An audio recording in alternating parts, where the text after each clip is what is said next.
माझी लाडकी बहीण योजनेबाबत आज एक अत्यंत मोठी आणि महत्त्वाची तितकीच धक्कादायक बातमी समोर आली आहे.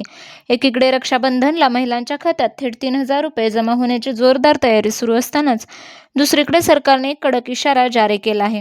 जर तुम्ही या योजनेचा फॉर्म भरला असेल किंवा भरणार असाल तर हा व्हिडिओ तुमच्यासाठी अत्यंत महत्त्वाचा आहे.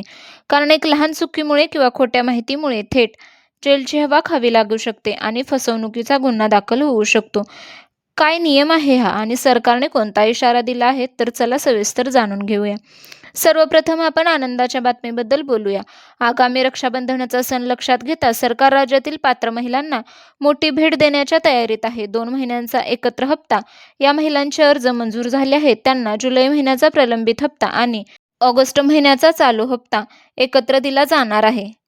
एकूण रक्कम अशा प्रकारे महिलांच्या बँक खात्यात थेट 3,000 रुपये जमा केले जातील, अशी आशा आहे. ते कधी जमा होतील? तर हा सर्व निधी 15 ऑगस्टपूर्वीच महिलांच्या खात्यात डीबीटीद्वारे वर्ग करण्याची दाट शक्यता आहे, जेणेकरून बहिणींना रक्षाबंधनाचा सण आनंदात साजरा करता येईल. या आनंदाच्या बातमीसोबतच सरकारने अपात्र लोकांवरती कडक कारवाईचा बडगा उगारला आहे. योजनेचा गैरफायदा घेणाऱ्यांना आज शासनाने थेट इशारा दिला आहे. काय नियम आहे तो पाहूया.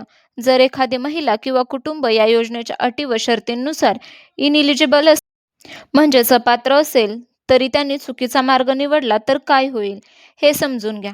पहिलं म्हणजे खोटी कागदपत्रे जोडणे, उत्पन्नाचा खोटा दाखला, बनावट आधार कार्ड किंवा चुकीचे हमीपत्र सादर करणे, चुकीची माहिती देणे, ज्यामध्ये कुटुंबात शासकीय नोकरी असताना किंवा ट्रॅक्टर, चारचाकी गाडी असूनही माहिती लपवणे, यांच्यावरती होणार आहे कडक कारवाई. जर तपासणी दरम्यान असे आढळून आले की खोटे दस्तऐवज देऊन या योजनेचा लाभ घेतला आहे, तर त्यांच्यावर फसवणुकीचा गुन्हा दाखल केला जाईल.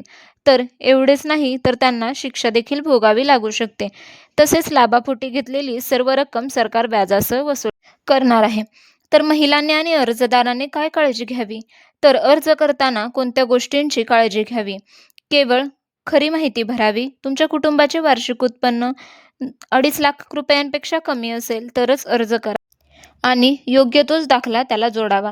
तसेच एजंटपासून सावधान. अनेक ठिकाणी पैसे घेऊन खोटे बोलले जात आहे. तसेच खोटे दाखलेही बनवून दिले जात आहेत. अशा लोकांच्या नादी लागू नका, कारण अडचण आल्यास केवळ अर्जदार अडकणार आहे. शासनाची यंत्रणा प्रत्येक अर्जाची आणि बँक खात्याची कडक स्क्रुटनी करत आहे, त्यामुळे चूक लपणार नाही. तर लाडक्या बहिणींनो, जर तुमचा अर्ज योग्य आणि खरा असेल तर घाबरण्याचे कारण नाही. 15 ऑगस्टपूर्वी तुमच्या खात्यात 3,000 रुपये नक्की जमा होतील. पण जर कोणाचा अर्ज चुकला असेल किंवा खोटा असेल तर तो त्वरित दुरुस्त करून घ्या. हा महत्त्वाचा इशारा तुमच्या गावातील, शहरातील आणि नातेवाईकांमधील प्रत्येक ग्रुपवरती नक्की शेअर करा, जेणेकरून कोणीही नकळत कायदेशीर अडचणीत अडकणार नाही. माहिती आवडली असल्यास व्हिडिओला लाईक करा, चॅनलला सबस्क्राईब करा. पुनश्च भेटूया अशाच एका महत्त्वपूर्ण व्हिडिओमध्ये. तोपर्यंत धन्यवाद.